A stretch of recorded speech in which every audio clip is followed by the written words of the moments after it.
donde vamos a hablar de qué es el síndrome post-COVID, vamos a dar algunas definiciones, vamos a hablar de la importancia de conocer sobre este tema. También les voy a mencionar un poco de la epidemiología, de lo que se conoce hasta ahora, de los estudios que se tienen. Sin embargo, pues tampoco vamos a profundizar mucho en esto porque pues, el síndrome es algo muy nuevo. También vamos a hablar de la fisiopatología y de los síntomas. Estas dos partes van a estar de la mano, principalmente porque, pues como ya se los mencionaba, al ser algo tan nuevo, la fisiopatología es un poco, pues también nueva, se conoce muy poco, pero pues también explica muchos de los síntomas que padecen las personas con este síndrome. Dentro de los síntomas vamos a hablar de los factores de riesgo y de los síntomas más frecuentes. Y para finalizar, vamos a hablar de unos puntos clave que quiero que se lleven para su práctica como médico general. Sí, pues esta charla no va enfocada a los internistas, ¿no? Sino que como veremos más adelante, pues es muy enfocada al médico general y lo que tiene que saber para, para el manejo y el abordaje de este síndrome. La introducción, bueno, vamos a empezar la charla con una enfermedad actual, con un casito clínico, pues yo sé que es un párrafo bien denso, pero pues es importante que pongamos atención en lo clave de este paciente. En este caso Armando, este no es un nombre real, es un nombre que yo le puse pues para la charla, pero pues el caso sí es real. Entonces Armando es un paciente de 32 años que tiene como antecedente que se le diagnosticó SARS-CoV-2 o COVID-19 el día 2 de abril de este año, el 2021. Cuando el paciente consultó, él comentó que requirió intubación orotraqueal y manejo UCI durante más o menos 2 semanas y que posteriormente fue trasladado al piso de hospitalización donde mejoró favorablemente y al final se le dio de alta el 17 de mayo del 2021. Él acude a consulta eh, el 2 de junio de este año porque refería que desde hace 5 días empezó a presentar inicialmente parestesias agudas distales en el miembro inferior derecho. O sea, en el miembro inferior derecho, en el pie, tenía parestesias. Estas rápidamente progresaron hacia extremidades superiores y también al otro pie, a la otra extremidad inferior, y finalmente pues, el paciente resultó con una cuadriparestesia. Posteriormente, desarrolló una caída facial bilateral que le provocó babeo de salida y dificultad para hablar, y ahí es cuando ya él decide consultar. En la entrevista, pues él negó que tuviera un entumecimiento facial, incapacidad para tragar, o sea, tenía dificultad para hablar, pero no incapacidad para tragar, no tenía fiebre, nunca tuvo fiebre, no tenía alteraciones visuales. Junto con esto, él tenía un dolor de cabeza transitorio que él lo describía como generalizado en banda, que se acompañaba de unos mareos leves. Entonces aquí pues, me gustaría preguntarles qué piensan o qué saben de de qué es el síndrome post-COVID, qué conocen de esto, qué han escuchado, cómo lo podrían definir. Yo sé que para muchos, pues yo ya estoy en 10º semestre, esto es totalmente desconocido, pero también sé que, pues, por ejemplo, los de 6º semestre lo han discutido, lo han hablado, entonces me gustaría saber qué piensan, qué saben, qué han escuchado, si saben lo que sepan que me puedan decir, todo es válido. Entonces los escucho, muchachos.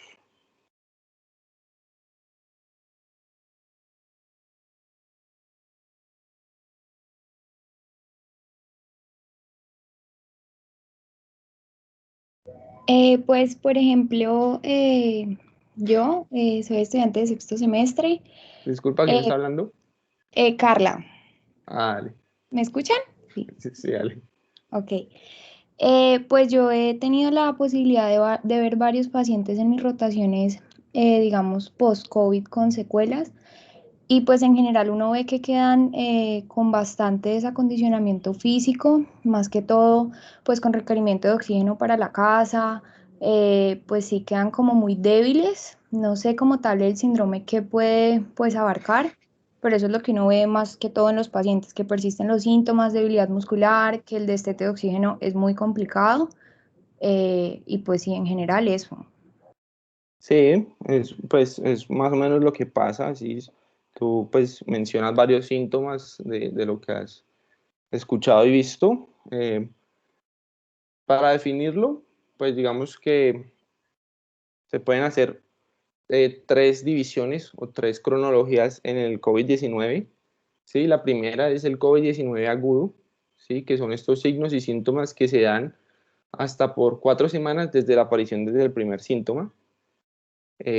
También se tiene que es lo que es el COVID-19 sintomático en curso, que son estos signos y síntomas que aparecen a partir de la cuarta semana hasta la 12ª semana, desde la aparición del primer síntoma, y ya por último, lo que se define como síndrome post-COVID.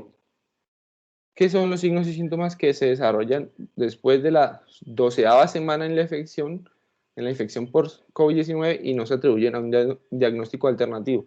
Esto es muy importante porque cuando, digamos, un paciente a ustedes les llegue, ¿sí? Un paciente con antecedente de COVID-19 que fue diagnosticado y llegue por algún síntoma nuevo que no le haya pasado, ¿sí? O que está consultando como vemos en nuestro caso clínico, es muy importante siempre buscar causas, ¿sí? No pensar que es por el COVID, que no. O sea, sí tenerlo presente porque, como vamos a ver, es muy importante, pero siempre se deben buscar otras causas.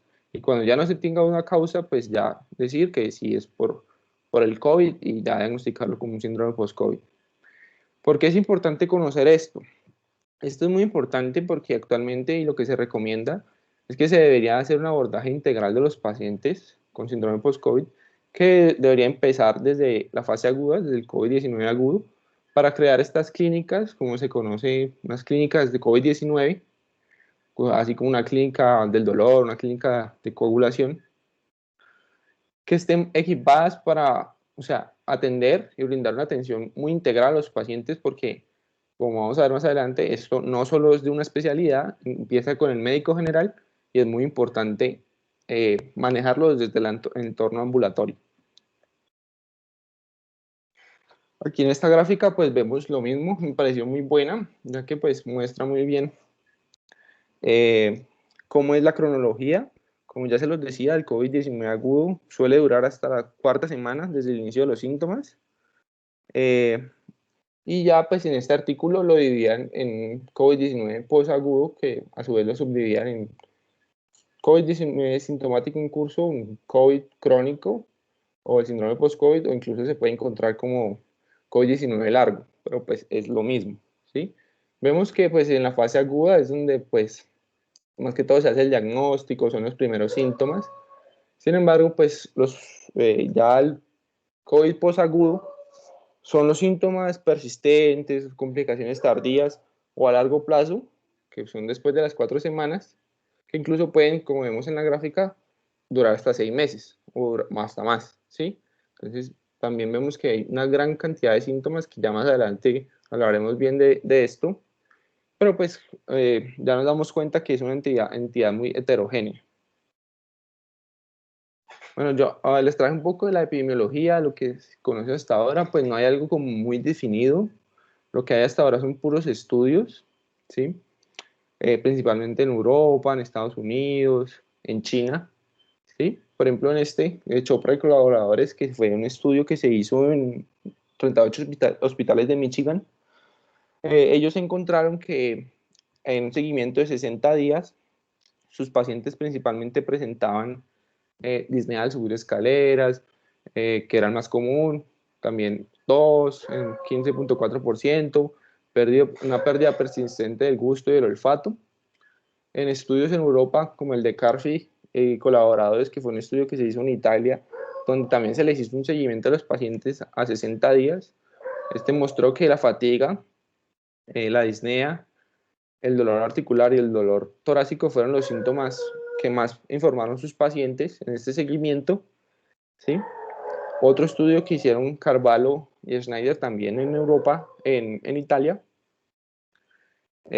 mostró que había una persistencia de los síntomas en 2/3 de los pacientes a los 60 días de seguimiento, y un tercio informó incluso sentirse peor que cuando tenía el COVID-19 agudo. Entonces aquí pues me gustaría preguntarles si ustedes creen que un paciente que tuvo una prueba positiva para COVID, pero no tuvo síntomas, podría llegar a desarrollar un síndrome post-COVID. ¿Ustedes qué piensan? ¿Qué saben?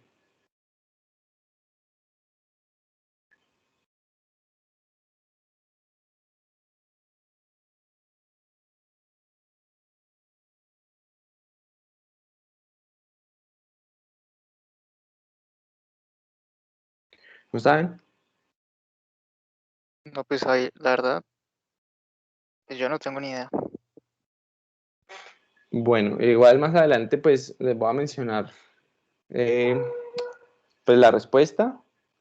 La pregunta pues si no la entendieron es que si, o sea, un paciente se le hizo la prueba PCR y salió positivo, pero nunca desarrolló ningún síntoma en la fase aguda, podría después de las 12 semanas presentar un síndrome post-COVID.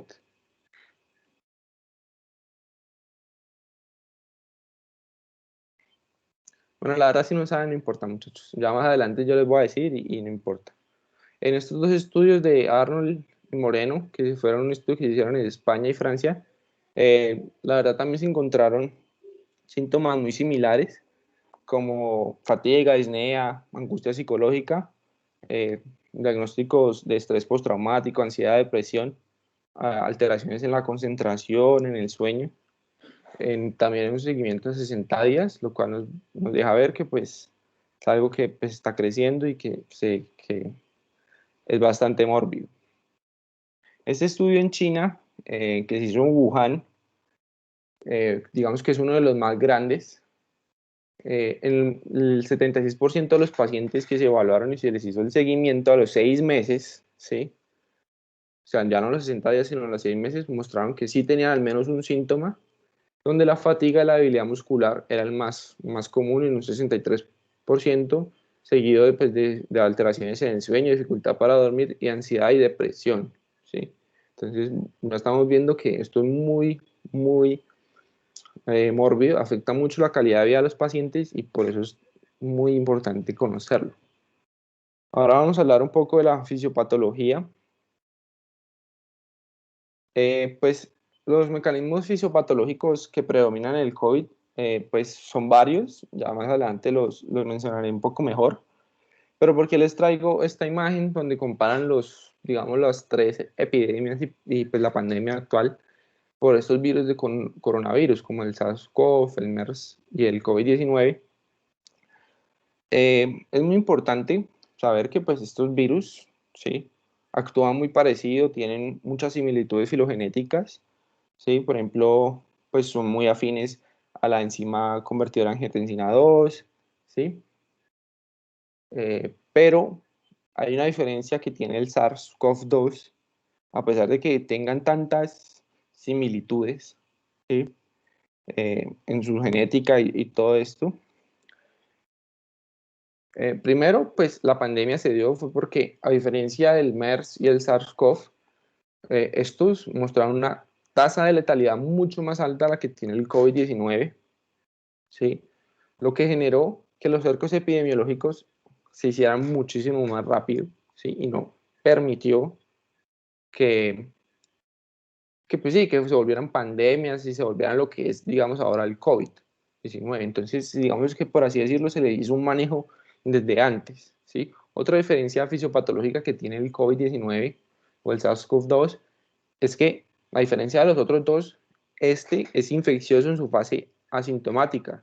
Como ya todos lo sabemos, muchos pacientes duran asintomáticos entre 4 a 6 días y en ese momento igual son transmisibles, pueden transmitir la enfermedad.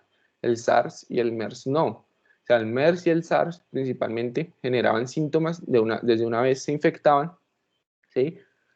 A diferencia del COVID, ¿sí? Entonces, pues como no genera tantos síntomas, es más contagioso, entonces el comportamiento epidemiológico es muy diferente y pues genera la pandemia que ahora conocemos. Adicionalmente, pues se sabe que tiene una toxicidad viral directa, hay mayor daño endotelial y microvascular comparado con los otros dos. También se ha visto que hay una desregulación del sistema inmunológico y que genera una estimulación de un estado hiperinflamatorio. también genera más trombosis. Y lo que predomina en el síndrome post-COVID, lo poco que se sabe, porque se desconoce mucho aún, es que, ay, se me salió. Esperen, muchachos.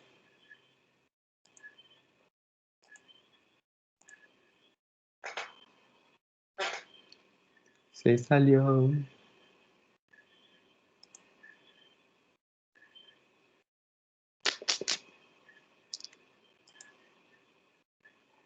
¿Esto qué fue?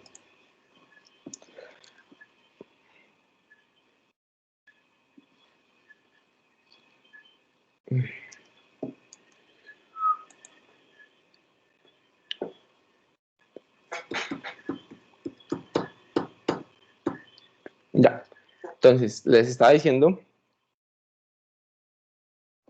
que, bueno, que sí, que los posibles mecanismos que contribuían a la fisiopatología del síndrome post-COVID incluían cambios fisiopatológicos específicos del virus, también aberraciones inmunológicas y daño inflamatorio con respecto, en respuesta al COVID aguda, a la infección aguda, unas secuelas que son esperadas de una enfermedad que fue crítica en muchos casos. Y pues hay condiciones multifactoriales que pues no son conocidas, ¿sí? O sea, la fisiopatología de un síndrome como estos, pues es muy heterogénea. Se han propuesto casos como isquemia, lesiones microvasculares, incluso se le ha atribuido la inmovilidad eh, también al síndrome post-COVID, alteraciones metabólicas que pasan en la fase aguda. Sin embargo, pues lo que les decía es muy heterogénea y hasta ahora se conoce muy poco.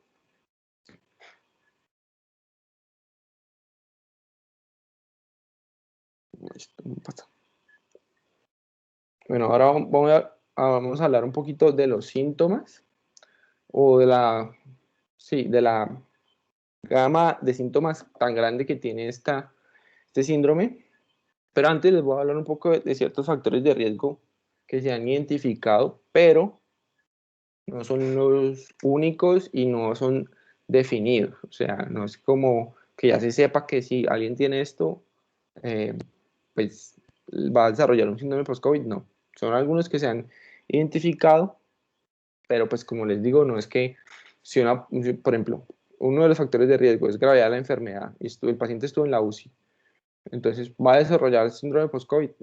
Pues no, porque un paciente que no estuvo en UCI, que ni siquiera fue hospitalizado, puede desarrollar el síndrome. Entonces, pues, sí está más asociado, pero pues no es que sea así, 100% así. Entonces, la gravedad de la enfermedad, la edad, se ha visto que en pacientes mayores de 50 años es más común el síndrome post-COVID.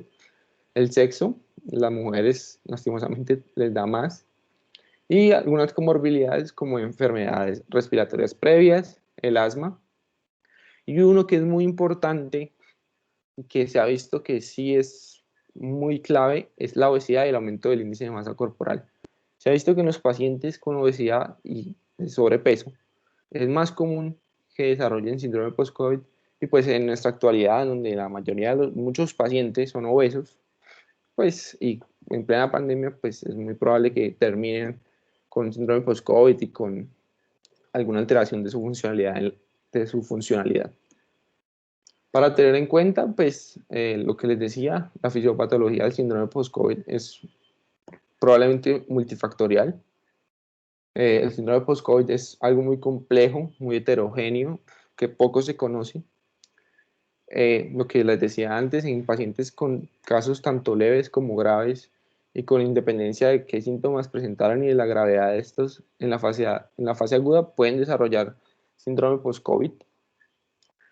Y pueden existir múltiples factores que desencadenan síndromes de postconvalescencia como como el síndrome post-COVID.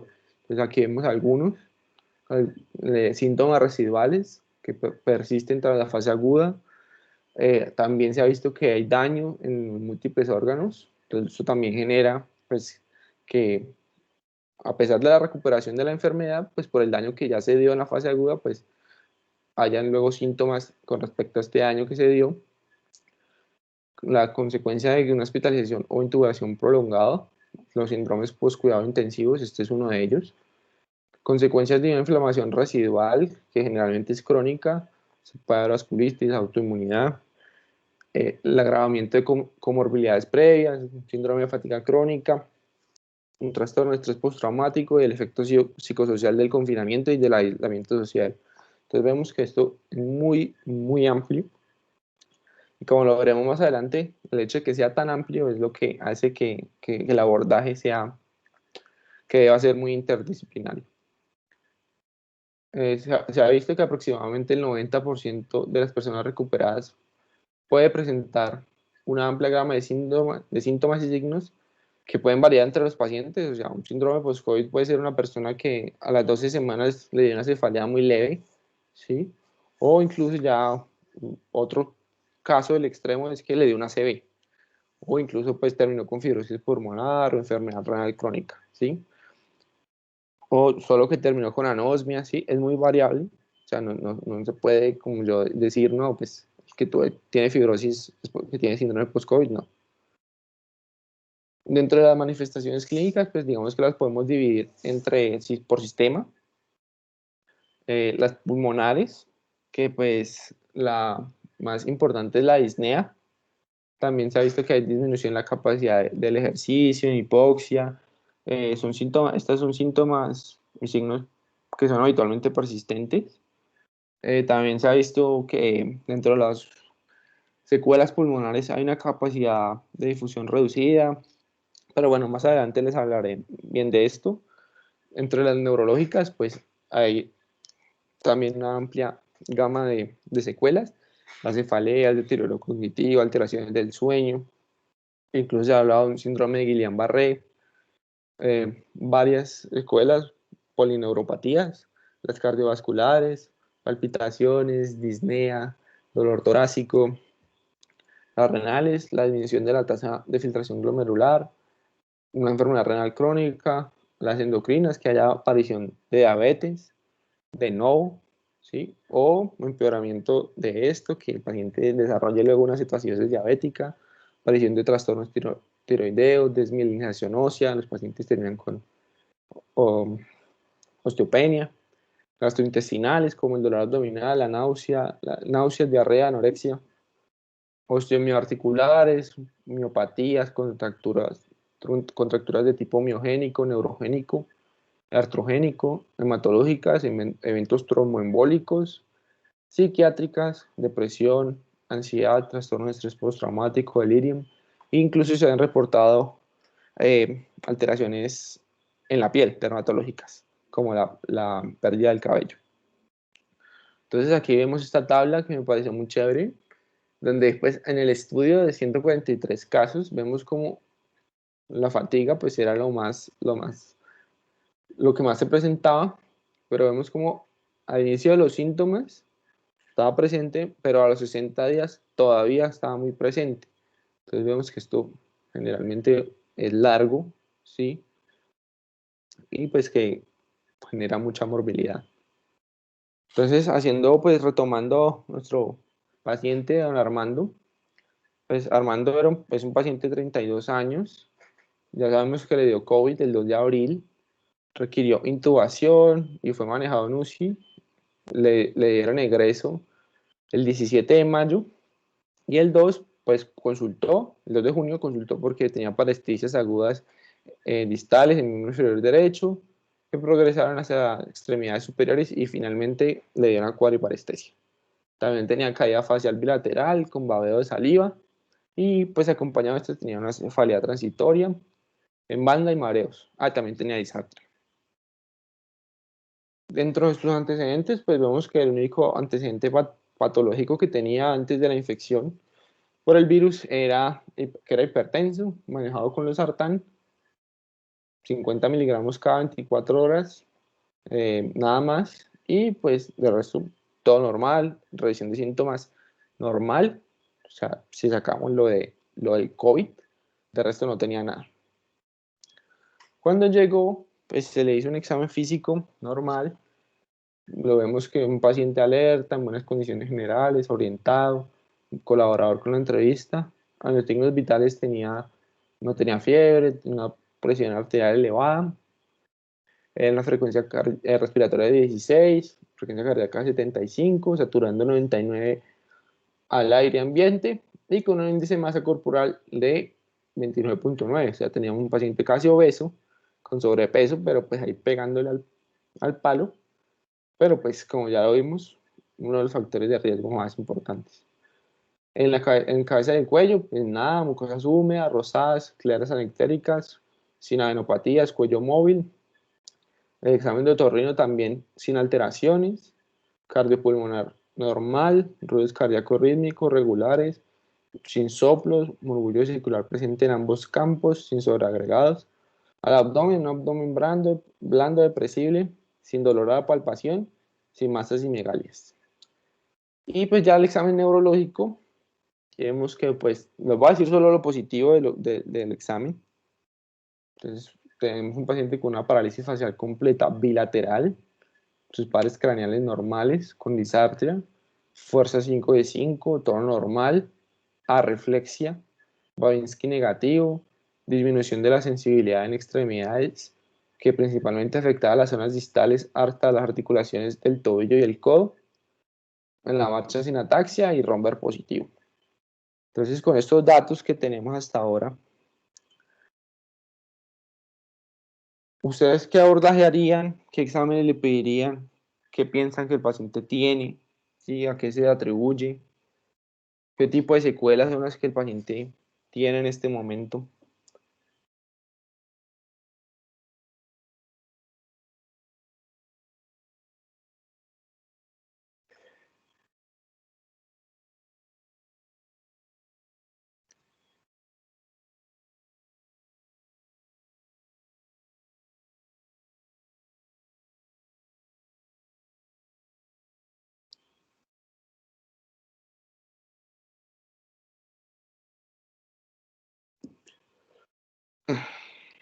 ¿Quieren ver el caso otra vez? Ya los pongo.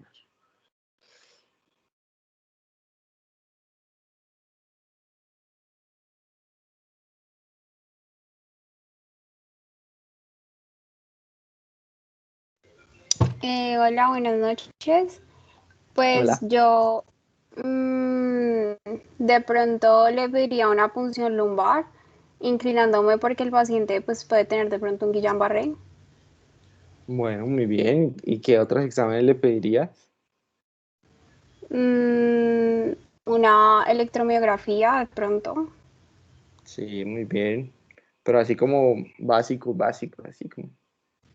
O sea, así de primeras. Mm, hemograma. Bueno, sí. ¿Y qué piensas que tiene? Pues si se lo atribuyes a la enfermedad que tuvo, al COVID o no.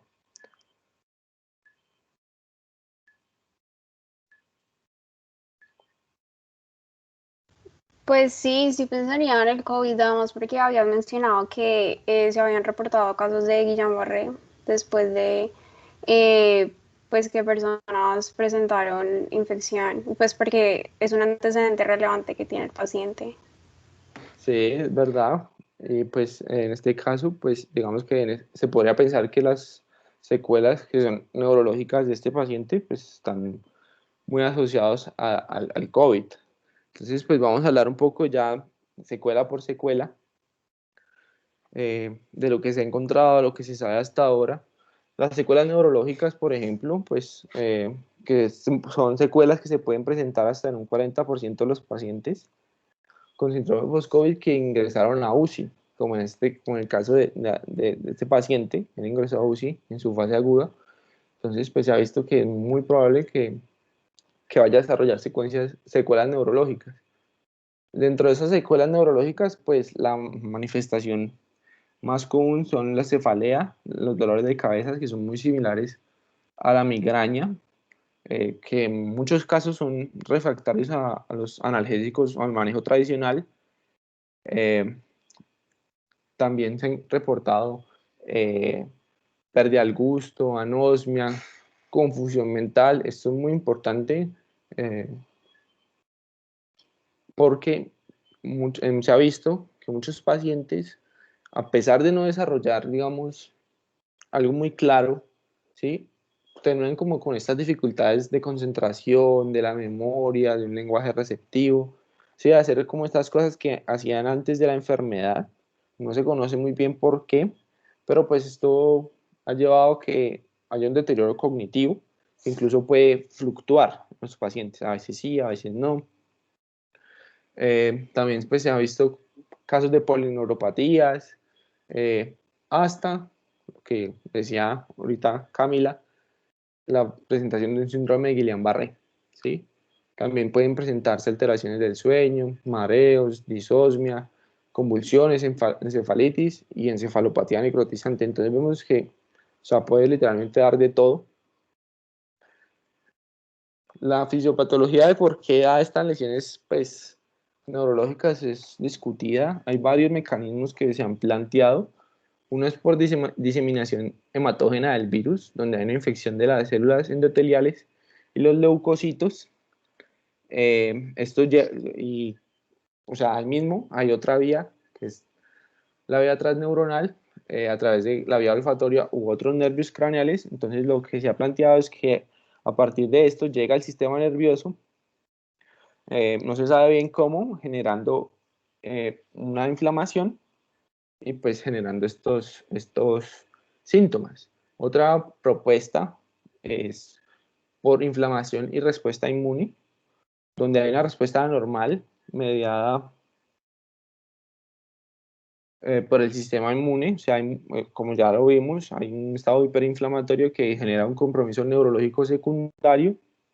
Y también se ha propuesto, en los casos de los nervios periféricos, un mecanismo de mimetismo molecular, donde pues las glicoproteínas de la superficie del virus se asemejan a las glicoproteínas del tejido nervioso. Entonces, lo que genera es que haya como, sí, por la respuesta inflamatoria, haya daño al nervio periférico. Pero pues esto también todavía está en discusión, es muy nuevo. Las secuelas psiquiátricas, o sea, estas también no se deben dejar de lado, son muy importantes. Porque los pacientes con COVID-19 durante la hospitalización generan o experimentan, mejor dicho, una variedad de síntomas psiquiátricos que persisten o se presentan, por eso pongo aquí nueva enfermedad psiquiátrica, después de muchas veces de la infección inicial. Entonces el paciente en su hospitalización se deprime, pero puede seguir deprimido después de la hospitalización y pues nadie lo saca de ahí. Entonces, se ha informado que puede haber depresión, trastorno de estrés postraumático, ansiedad, síntomas obsesivos compulsivos. Entonces, vemos que pues es muy, muy, muy variado. Incluso, pues, no hay que pensar que a una persona solo le puede dar una secuela, por ejemplo, pues, neurológica, ¿no? Puede estar la secuela neurológica y acompañarse de una secuela pulmonar, que pues principalmente es la disnea, que es el síntoma que más se ha reportado del 42 a 66% cuando se hace un seguimiento de 60 a 100 días. También se ha reportado que los pacientes persisten con necesidad de oxígeno, ¿sí? Como ya lo decía la compañera al principio, el destete de estos pacientes es muy complicado, muy difícil. Los pacientes no se les puede quitar la traqueostomía, incluso pueden seguir hospitalizados solo por eso. Entonces es muy, muy complicado porque mantienen hipoxémicos, ellos mantienen con esta hipoxemia persistente. También tienen una reducción de la capacidad de difusión. Se ha visto que genera una fisiología pulmonar restrictiva, y cuando se les hace un TAC de tórax, generalmente tienen un patrón anormal, ¿sí? Donde pues se ha visto que más que todo de vidrio esmerilado, pero pues está muy asociado también a que presenten fibrosis pulmonar. La fisiopatología de las secuelas pulmonares, pues digamos que se puede dividir en dos mecanismos, los virales dependientes y los virales independientes. En los virales dependientes, pues hay una invasión de las células endoteliales y alveolares por el virus, lo que genera pues inflamación. Y en los mecanismos independientes hay un daño inmunológico que pues también genera inflamación perivascular. Esto va a generar una ruptura de la barrera endotelial epitelial, hay invasión de monocitos, neutrófilos y extravasación de un oxidador rico en proteínas en este espacio alveolar. Esto va a generar un daño alveolar difuso, que pues, es fibrótico, fibroproliferativo, focal, que se va dando poco a poco, pero crónicamente. Y pues se ha visto que este daño alveolar difuso está dado, o está implicada las citoquinas inflamatorias como la interleuquina 6 y el factor de crecimiento transformante beta, que pues es lo que se ha visto que lo que lleva a la fibrosis pulmonar y posteriormente puede haber sobreinfección bacteriana y una neumonía. Dentro de las secuelas hematológicas tenemos principalmente los eventos tromboembólicos. Los datos que se han recolectado, pues aunque son limitados, han mostrado que los pacientes pueden desarrollar tromboembolismo pulmonar, trombosis venosas profundas, trombos intracardíacos, ACVs, aquí me faltó ponerlo. Es muy importante saber que los ACVs también son parte del síndrome post-COVID. Y pues también se ha visto que hay un mayor riesgo de sangrado, o sea, de hemorragia, no se sabe bien por qué, pero pues está muy relacionado que los pacientes se caigan y pues antes, digamos que antes del COVID el paciente se caía de la misma altura y no le pasaba nada, pero en este caso sí, ¿sí? Entonces, pero pues no se conoce por qué bien, pero pues se ha visto que está asociado. Aquí pues la fisiopatología también es muy importante porque, por ejemplo, a diferencia de lo que es la coagulopatía de consumo como en la coagulación intravascular diseminada, la coagulopatía asociada a COVID se da más que todo porque es un estado hiperinflamatorio, hipercoagulable, lo que explica que haya tasas muy altas de complicaciones trombóticas en lugar de hemorrágicas. Entonces esto se ha visto porque que está asociado a unos mecanismos de tromboinflamación que son similares a los que pasan en los síndromes de microangiopatía trombótica, como en el síndrome hemolítico urémico, en el síndrome HELP, que pues es el de la preeclampsia, que es hemólisis, elevación de las enzimas hepáticas, trombocitopenia, como en la púrpura, trombocitopénica trombótica, la hipertensión maligna. Entonces es muy parecido. ¿Qué es? Entonces son lesión endotelial, activación del complemento, activación plaquetaria, interacciones plaquetas leucocitos. También hay liberación de trambas extracelulares de neutrófilos, de citoquinas proinflamatorias, alteraciones de la vía de la coagulación e hipoxia. Y pues lo que se ha visto es que el riesgo de las complicaciones trombóticas es porque a pesar de que el paciente sale de la enfermedad aguda, esto persiste. Entonces, pues por eso es que se da en el síndrome post-COVID. Entonces, eso se ha visto que está relacionado con la duración y la gravedad del estado hiperinflamatorio. Sin embargo, pues se conoce cuánto tiempo esto puede persistir y cuánto tiempo después puede darle a los pacientes. En las secuelas cardiovasculares, vemos que pues, el dolor torácico es el principal. Aproximadamente el 20% de los pacientes que sobreviven al COVID-19 lo presentan después. También tienen palpitaciones, pueden desarrollar miocardiopatías, pero también se ha visto que hay infartos, hay lesiones inflamatorias del pericardio, arritmias, los pacientes con falla cardíaca empeoran, incluso pueden llegar a presentar un shock cardiogénico. Entonces, pues vemos que vamos viendo de a poco que esto es muy variado, ¿sí? Dentro de las secuelas cardiovasculares, por ejemplo, se ha visto que los pacientes persisten con esta inflamación del miocardio que les genera estas miocardiopatías, que incluso puede ser en tasas de hasta el 60%, ¿sí? Después de 2 meses del diagnóstico. Entonces, pues, por eso es tan importante, como ya les explicaré más adelante, el hacer un buen seguimiento de estos pacientes. La fisiopatología, pues hay Principalmente se da por invasión viral directa. En los pacientes que fallecen se ha detectado el virus en el tejido cardíaco en el 62.5% de los pacientes. Hay una regulación a la baja de la enzima convertidora de angiotensina 2, que es la cual el virus tiene mucha afinidad, lo que genera que haya una desregulación del sistema renina-angiotensina-aldosterona. También hay mucha inflamación y respuesta inmune que continúa activa. Esto afecta la integridad estructural del miocardio, el pericardio y todo el sistema de conducción. Las secuelas renales, las principales que se han visto es la disminución de la tasa de filtración glomerular estimada, ¿sí? Y pues como vemos aquí en la imagen, vemos que durante el COVID agudo los pacientes, muchos presentan lesión renal aguda, esto es muy común, ¿sí? Una lesión renal aguda en su fase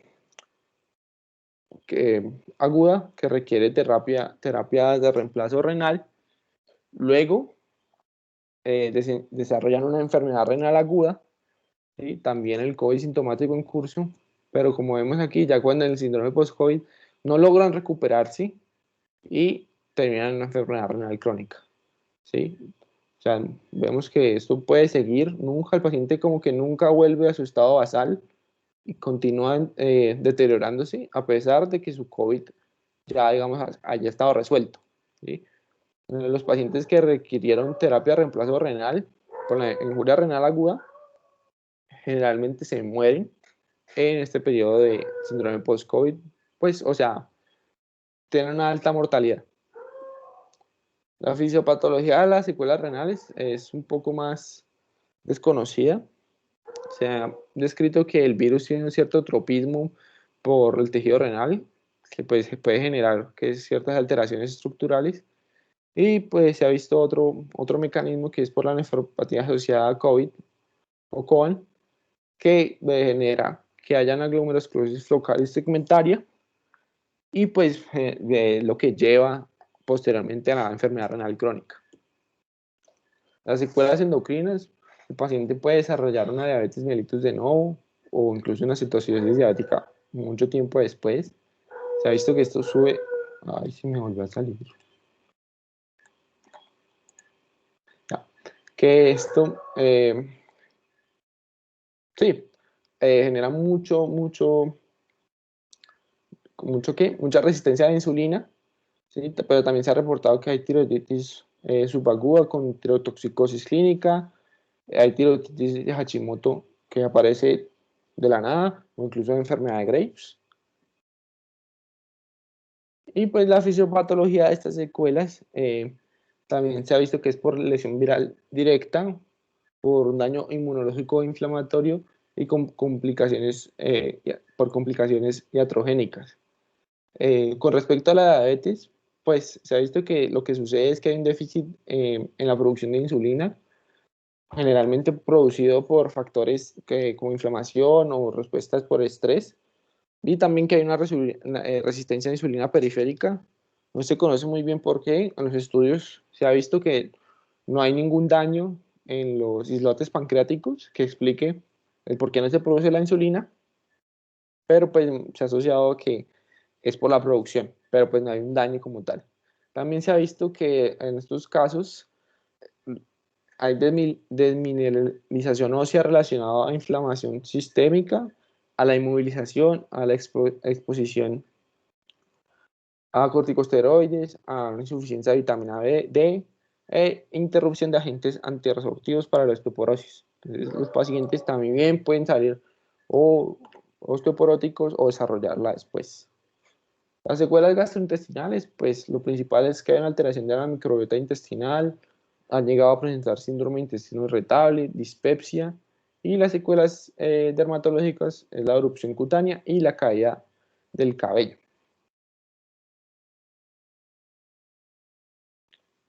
Uy.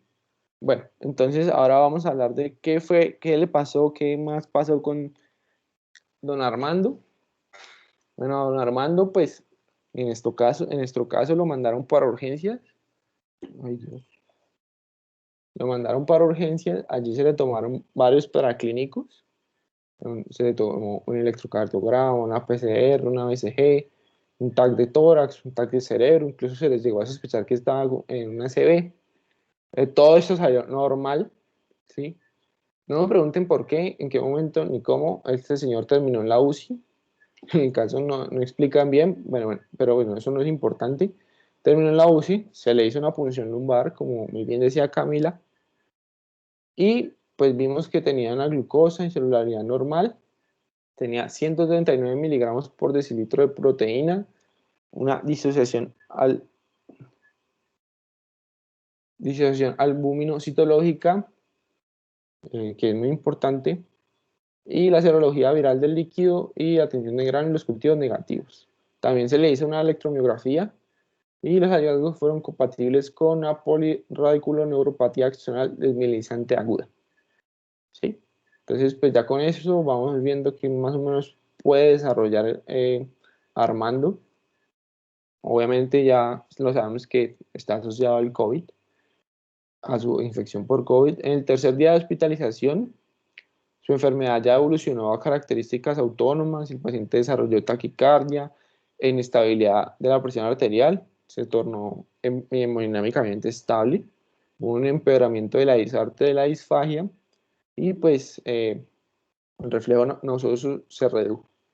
Se le inició tratamiento con plasmaféresis terapéutica, se le hicieron 5 sesiones y también se le dio la betalol para controlar la sobrereactividad del sistema nervioso, ¿sí?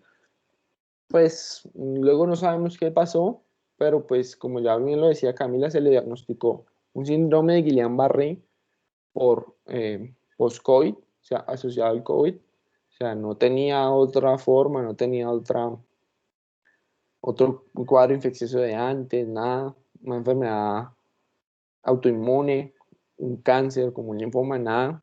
Entonces, pues sí, se asoció a que en este caso el de don Armando, sus Guillain-Barré era por el COVID, y como pues vemos bien, ya habían pasado más de 12 semanas, ¿sí? Él fue diagnosticado el 4 de abril, 2 meses después, pues presentó el síndrome post-COVID.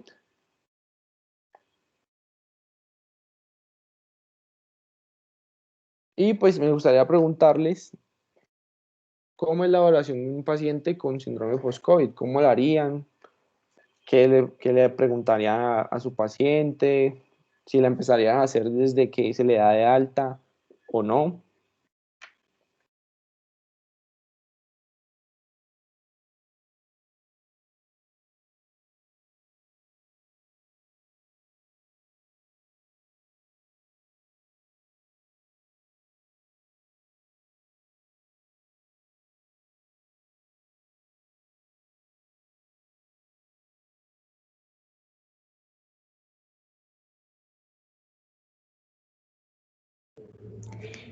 Pues yo creería que sí, igual como mencionas que incluso pues se puede presentar posterior a las 12 semanas de la infección, igual pienso que pues sí, el paciente tiene que quedar con pues con un manejo y también hay que seguirlo obviamente viendo, así como pues dices que es algo multidisciplinario, pues ya dependiendo de la patología o pues con las secuelas que quede el paciente, pues así mismo uno va pues haciéndole el seguimiento y viendo pues cómo se puede ir resolviendo lo que va presentando.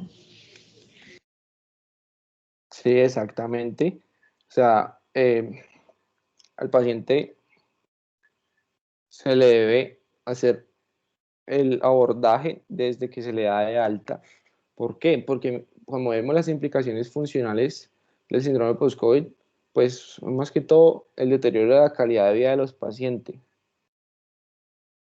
¿Sí? O sea, hay un deterioro de la calidad de vida de los pacientes, de hasta un 72% de los pacientes, hay un deterioro de la funcionalidad, hay problemas de la función mental y cognitiva, una baja capacidad para hacer ejercicio, ¿sí? Entonces, pues, por esto es muy importante realizar el abordaje de estos pacientes desde que se les da de alta. Entonces, ¿cómo se realiza esta valoración funcional en los pacientes? Según la guía, pues lo que se debe hacer es usar la escala de estado funcional post-COVID, ya pues más adelante os la mostraré, que pues lo que sirve es para evaluar la funcionalidad en los pacientes con la infección, ¿sí? Esta escala debería promoverse desde el médico general en los pacientes con diagnóstico de síndrome post-COVID en Colombia. Y pues la guía también recomienda que el síndrome post-COVID incluya una valoración que contemple una parte funcional, una parte física, una parte cognitiva y otra de la calidad de vida.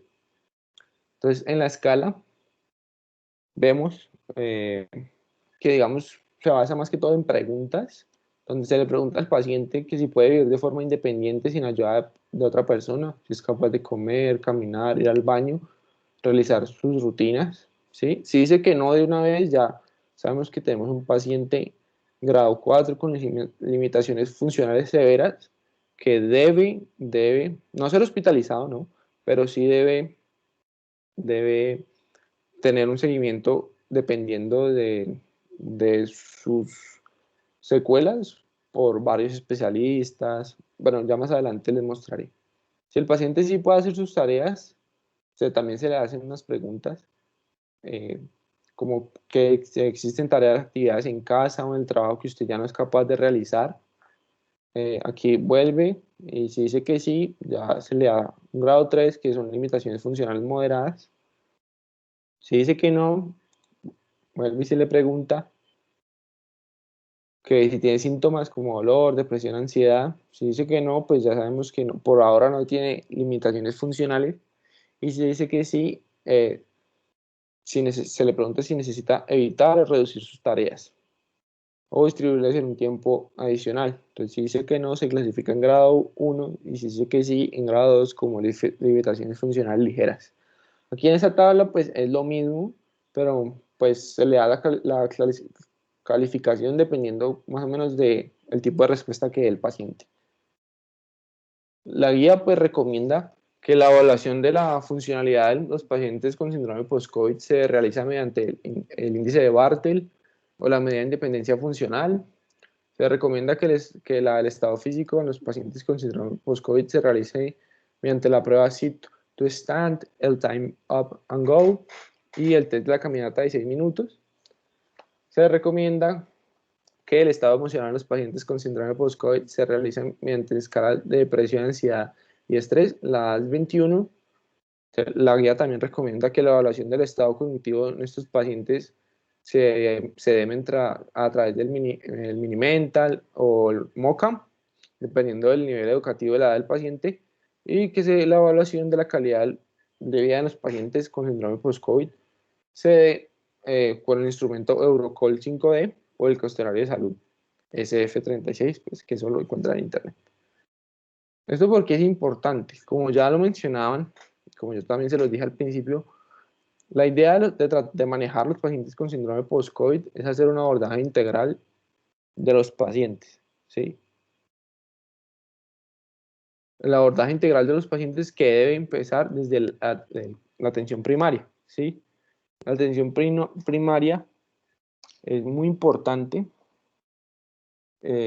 porque pues digamos que en nuestro caso, que nos vamos a graduar de médicos generales, nosotros somos, digamos, la primera entrada de muchos pacientes con síndrome post-COVID para luego poder ser evaluados por las otras especialidades, ¿sí? Pero pues si nosotros no conocemos cómo evaluarlos, qué preguntarles y qué hacer, pues va a ser muy complicado que estos pacientes puedan evolucionar adecuadamente y sean manejados multidisciplinariamente, ¿sí?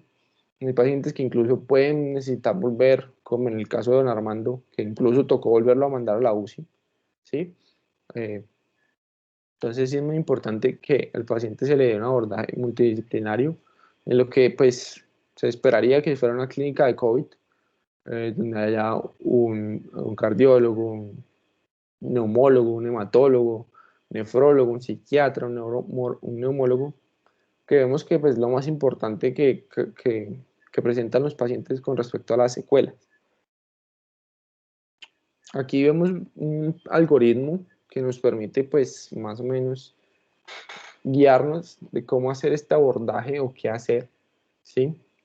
Aquí vemos que el abordaje o el seguimiento, en este caso se hace desde que el paciente se le diagnostica el COVID y se le da de alta. Entonces, en los pacientes que continúan hospitalizados, se debería hacer como un seguimiento con la oximetría de pulso, terapia física, terapia ocupacional. Hay a los pacientes que ya se les dio de alta, atención primaria, ¿sí? Muy importante la atención primaria, como ya se los explicaba, para luego, si es necesario, derivar a las otras especialidades. Según este algoritmo, pues 4 semanas después del diagnóstico o después del alta, se les puede hacer un screening virtual, una teleconsulta, donde si el paciente no persiste con síntomas, se puede, ¿sí? O es posible hacer un seguimiento pues ya más rutinario, dependiendo de pronto si el paciente presentó eh, en su hospitalización alguna secuela pulmonar, algún tipo de enfermedad pulmonar, que por el neumólogo, que por el cardiólogo. Pero si el paciente persiste con síntomas, pues el paciente ya en teoría debería ser vinculado a la clínica post-COVID. Allí se le debería hacer una radiografía de tórax, una espirometría, muchas pruebas, un screening psiquiátrico, un screening neurocognitivo. Si se diagnostica un trombo, se le hace un eco, un electrocardiograma, un scan de ventilación perfusión, y pues ya dependiendo de los resultados se deriva a la especialidad. Pero como vemos, como es muy importante que quede claro, los pacientes no solo van a tener síntomas neuropsiquiátricos. O sea, si un paciente, por ejemplo, tuvo una hospitalización jodida, dura, ¿sí? Por su fase aguda, y luego, bueno, salió, sobrevivió, y a las 12 semanas vuelve a presentar algún síntoma y se lo vuelven a asociar con COVID, pues obviamente va a tener problemas psiquiátricos, aparte de sus síntomas, por ejemplo, no sé, que le dio una arritmia. Entonces, por eso es la evaluación interdisciplinaria es tan importante. Ya para finalizar, pues digamos que quiero que se lleven 4 cosas puntuales. Respondiendo a la pregunta por allá al principio, sí, los pacientes asintomáticos pueden desarrollar síndrome post-COVID. O sea, un paciente que tuvo prueba positiva y no tuvo ningún solo síntoma, o durante su fase aguda solo tuvo disnea o anosmia, sí puede desarrollar COVID, síndrome post-COVID. Entonces es muy importante tenerlo claro, que a los pacientes se les debe hacer seguimiento, no dejarlos por ahí volando. Sí, esto es muy nuevo y se entiende que pues no se conozca mucho, pero pues es necesario saberlo. Incluso no tiene que ser por el especialista, o sea, puede ser que el seguimiento sea por en la PS, en el puesto de salud, por un médico general, pero pues que empiece desde ahí. Pues como ya los decía, o sea, se sabe, y lo que conocemos, lo poco que se conoce hasta ahora, es que los pacientes con COVID no pueden dejar o perderse, ¿sí? Debe seguir el seguimiento después del alta. Y pues, o sea, es muy importante que los hospitales reconozcan la necesidad de crear estas clínicas dedicadas al COVID. El síndrome post-COVID, pues, es una entidad heterogénea, debe recibir manejo interdisciplinario, atención primaria, neumología, cardiología, infectología, terapeuta ocupacional, trabajador social, psiquiatría, de todo, si es necesario. Por eso es que es la importancia de tener estas clínicas. Y por último, pues los profesionales actualmente, los profesionales de la salud que atienden a los sobrevivientes por COVID, tienen un papel muy importante en reconocer, documentar, investigar y manejar los síntomas nuevos o que persisten y hacer el seguimiento a las complicaciones. ¿Sí? Es muy importante que ahora el médico, especialista, subespecialista, médico general, sepa que debe seguir a sus pacientes, documentar qué es lo que pasa, porque es muy importante también investigar sobre esto para ir conociendo poco a poco. A medida que ha pasado el tiempo se sabe más, y vemos que esto pues ha ido evolucionando mucho. Bueno, ¿qué pasó con Armando? Pues lastimosamente Armando en su 5.º día de hospitalización falleció. a causa de un paro cardiorrespiratorio. Él fue declarado muerto a las 8:40 am del 20 de junio. Aquí vemos claramente que un síndrome post-COVID puede llevar a la muerte de los pacientes, que no es cualquier cosa, pero pues pasa, sí, es muy importante, por eso es importante saber que existe. Entonces, pues, lastimosamente pasó. Mentira, don Armando no falleció. Él, gracias a Dios, pues, siguió hospitalizado en UCI, no se murió. No, después de la plasmaféresis, no se produjo más inestabilidad hemodinámica, sus síntomas neurológicos mejoraron gradualmente. Finalmente se le trasladó a hospitalización y pues se le dio de alta con buen estado general. Y cuando se le dio de alta, pues el examen neurológico, lo único que destacó fue que persistía con hiporreflexia generalizada y leve paresia facial bilateral, ¿sí? O sea, se le diagnosticó su síndrome de Guillain-Barré por COVID, eh, un síndrome post-COVID del libro, pues, por así decirlo. Ya saben que es muy importante hacer buen seguimiento, ¿sí? Y pues, ya para finalizar, dada que esta pandemia es totalmente global, se sabe que es necesario que la atención médica para los pacientes con secuelas post-COVID continuará aumentando en el futuro, ¿sí? Hacer frente a esto, pues requiere aprovechar la infraestructura de sobre todo la ambulatoria, que pues se organice para generar formas de atención médica que escalen, ¿sí? De la atención primaria al especialista o al internista, y que pues se haya una integración entre las disciplinas para mejorar la salud mental y física de estos pacientes a largo plazo. Y ya, pues eso era todo lo que había por hablar hoy. No sé si tienen alguna pregunta, alguna duda. Muchas gracias por la atención. Uy, agüita.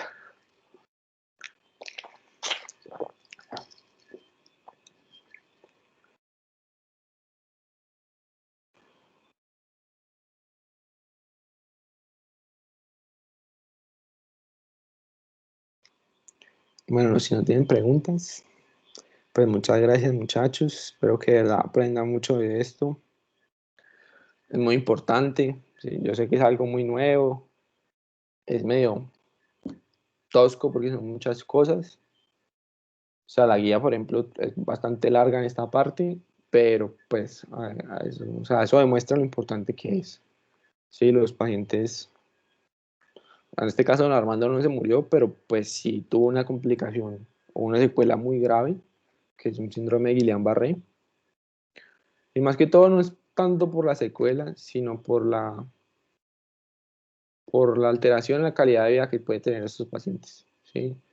Esto es muy importante, un paciente que antes se podía concentrar al 100% y luego ya no, esto genera mucha frustración, mucho malestar. Y pues, como es algo tan nuevo, pues el seguimiento pues no ha sido el mejor. Y pues ya, muchachos, muchas gracias. Acabamos este mes de COVID, de parte de todos nosotros, pues de Juanjo, mía, de Montero, de, de Isa y de Cata. Pues les agradecemos mucho pues la participación en esta charla. Yo sé que esto es pues extracurricular, en horas a veces complicadas, pero pues para que aprendamos todos.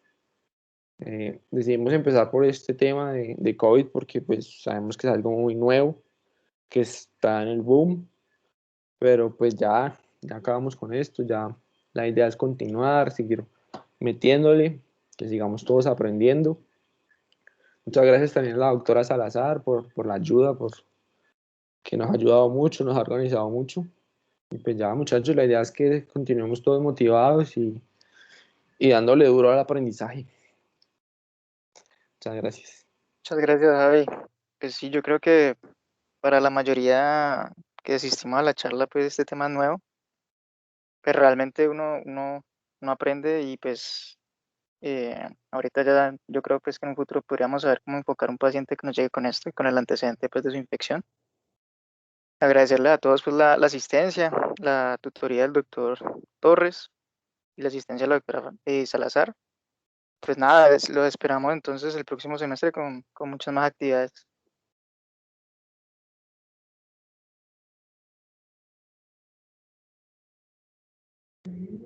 Muchas gracias. Gracias.